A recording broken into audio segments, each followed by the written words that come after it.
بسم اللہ الرحمن الرحیم۔ السلام علیکم ویورز، کیسے ہیں آپ دیکھ رہے ہیں میرا یوٹیوب چینل سلطانی ٹی وی۔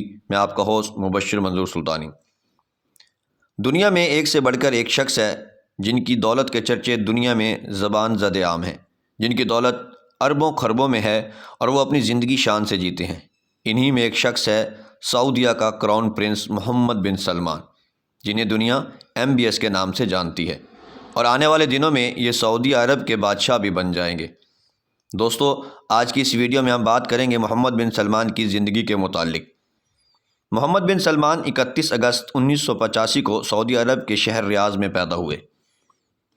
محمد بن سلمان نے کنگ سعود یونیورسٹی سے لاء میں بیچلر کی ڈگری حاصل کی۔ محمد بن سلمان نے کالج سے تعلیم مکمل کرنے کے بعد کئی سال تک پرائیویٹ سیکٹر میں کام کیا۔ یہ سعودی کیبنٹ کے لیے کام کرنے والے ایکسپرٹ کمیشن کے کنسلٹ کے طور پر کام کرتے تھے، لیکن 2009 میں جب ان کے والد ریاض کے گورنر بن گئے تو پھر محمد بن سلمان نے سیاست میں قدم رکھا۔ اس کے بعد بہت سے ادارے ان کے نیچے آ گئے اور یہ ان پر بطور ہیڈ تعینات ہوئے۔ ناظرین، آج محمد بن سلمان سعودی عرب کے کراؤن پرنس ہونے کے ساتھ ساتھ سعودی عربیہ کے وزیر دفاع، سعودی آئل کمپنی ارامکو کے بانی اور چیف آف رائل کورٹ بھی ہیں۔ مطلب سعودی عرب کا بادشاہ بننے سے قبل ہی سعودی عرب کے سارے کنٹرول شہزادہ محمد بن سلمان کے ہاتھ میں ہے۔ سعودی عرب کی تاریخ کے وہ کم عمر اور بہت زیادہ طاقتور وزیر اعظم ہیں۔ محمد بن سلمان جو کہ اس وقت 38 سالہ عمر کے ہیں، جو کہ پوری دنیا میں MBS کے نام سے جانے جاتے ہیں، شہزادہ محمد بن سلمان کو 27 ستمبر 2022 کو سعودی عربیہ کا کراؤن پرنس بنایا گیا۔ آج کی اس ویڈیو میں جانیں گے کس طرح محمد بن سلمان سعودی تاریخ میں سب سے کم عمر اور طاقتور سیاستدان بن کر سامنے آئے۔ ناظرین، MBS کی طاقت کا اندازہ اس وقت پوری دنیا کو محسوس ہوا جب 6 دسمبر 2022 کو امریکی عدالت نے جمال خشوگی کے قتل کے الزام میں محمد بن سلمان کو بری کر دیا۔ بہت سے تجزیہ کاروں کا کہنا ہے کہ محمد بن سلمان نے امریکی جوڈیشری پر اپنا دباؤ ڈلوا کر یہ فیصلہ اپنے حق میں لکھوایا ہے، جس کے بعد امریکی عوام یہ کہنے پر مجبور ہو گئی ہے کہ محمد بن سلمان اتنے طاقتور ہیں کہ امریکی عدالتیں بھی اب اس کے ماتحت ہو گئی ہیں۔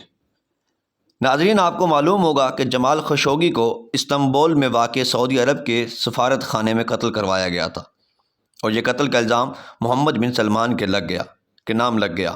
لیکن جب امریکی عدالت نے محمد بن سلمان کو باعزت بری کر دیا تو پھر سعودی عرب نے اسے اپنا کراؤن پرنس بنا دیا۔ دوستو، محمد بن سلمان کی ایک ہی بیوی ہے، جن سے 3 بیٹے اور 2 بیٹیاں ہیں۔ بیوی کا نام سارہ بنت مشہور بن عبدالعزیز السعود ہے۔ شہزادہ محمد بن سلمان کو 2009 میں اپنے والد کا مشیر بنا دیا گیا تھا، جو کہ اس وقت ریاض کے گورنر تھے۔ محمد بن سلمان کی زندگی میں اہم موڑ اپریل 2015 میں آیا، جب شاہ سلمان نے اپنی جانشینی کی قطار میں نئی نسل کو شامل کر لیا۔ شاہ سلمان نے اپنے سوتیلے بھائی مقرن بن عبدالعزیز کو ہٹا کر اپنے بھتیجے محمد بن نائف کو ولی عہد مقرر کر دیا۔ آپ کو تھوڑا تاریخی لحاظ سے سعودی عرب کی بادشاہت کے بارے میں بتانا چاہتا ہوں۔ سعودی عرب کے پہلے بادشاہ عبدالعزیز بن السعود، جن کو سعودی عرب کا بانی بھی کہا جاتا ہے، شاہ عبدالعزیز بن السعود کے 6 بیٹے تھے، جنہوں نے باری باری سعودی عرب پر حکومت کی، کیونکہ بادشاہت کی گدی باپ سے بیٹے کو نہیں بلکہ بھائی سے بھائی کو منتقل ہوتی آئی ہے۔ ناظرین، بادشاہ عبدالعزیز السعود کے بعد ان کے بڑے فرزند سعود 1953 سے 1964 تک سعودی عرب کے بادشاہ رہے۔ ان کے بعد چھوٹے بھائی فیصل 1964 سے لے کر 1975 تک بادشاہ رہے۔ پھر ان کے بعد خالد 1975 سے 1982 تک بادشاہ رہے۔ خالد کے بعد بادشاہ فہد نے 1982 سے لے کر 2005 تک سعودی عرب پر حکومت کی۔ بادشاہ فہد کے وصال کے بعد شاہ عبداللہ بن عبدالعزیز 2005 سے 2015 تک سعودی عرب کے کنگ بن گئے، اور پھر ان کے انتقال پر 2015 میں محمد بن سلمان کے والد سلمان بن عبدالعزیز سعودی عرب کے بادشاہ بن گئے، جو کہ ابھی تک موجود ہیں۔ سلمان بن عبدالعزیز کے بعد ان کے بھائی کو کنگ ہونا تھا، مگر انہوں نے اس چین کو توڑ کر اپنے سوتیلے بھائی مقرن بن عبدالعزیز کو ہٹا کر اپنے بھتیجے محمد بن نائف کو ولی عہد مقرر کیا۔ ناظرین، یہ سلمان بن عبدالعزیز کی بہت بڑی چال تھی۔ اصل میں سلمان بن عبدالعزیز نے وہ چین جس سے بھائی کے بعد بھائی کو بادشاہ بننا تھا، اس چین کو توڑ دیا۔ ان کی یہ چال بغیر کسی ٹینشن کے مکمل ہوئی تو ساتھ ساتھ اپنے بیٹے محمد بن سلمان کو 29 سال کی عمر میں سعودیہ کا وزیر دفاع بنا دیا۔ اس فیصلے سے محمد بن سلمان کی تخت تک رسائی بنانے کے لیے محمد بن نائف کو ہٹانا تھا، جو کہ اب ان کے لیے کوئی مشکل کام نہیں تھا۔ اور پھر کیا ہوا کہ 2 سال میں ہی محمد بن نائف کو مجبور کر کے کراؤن پرنس کی گدی سے ہٹا دیا گیا اور اپنے بیٹے محمد بن سلمان کو سعودیہ کا کراؤن پرنس بنا دیا۔ محمد بن نائف کو کئی دن تک قید میں رکھا گیا اور ان کے سارے بینک اکاؤنٹس کو منجمد کر دیا گیا۔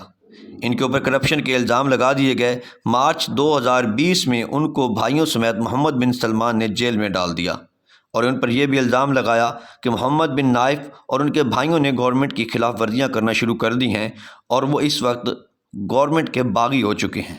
بس تب سے لے کر اس وقت تک محمد بن نائف جیل میں ہی ہیں۔ جب سے محمد بن سلمان کراؤن پرنس بنے ہیں تب سے سعودیہ میں ہلچل مچی ہوئی ہے۔ تو ناظرین، اس ویڈیو میں ہم نے محمد بن سلمان کے کراؤن پرنس بننے تک کا سفر آپ کو بتایا ہے۔ اس سے آگے کی ویڈیوز میں ان کی دولت، ان کا شاہانہ طرز زندگی اور ان کے فیصلے جن کی وجہ سے وہ سعودی عرب کو ماڈرن ملک بنانا چاہتے ہیں، یہ سب چیزیں آپ کو بتائیں گے۔ اگلی ویڈیو تک کے لیے اجازت دیں۔ اللہ حافظ۔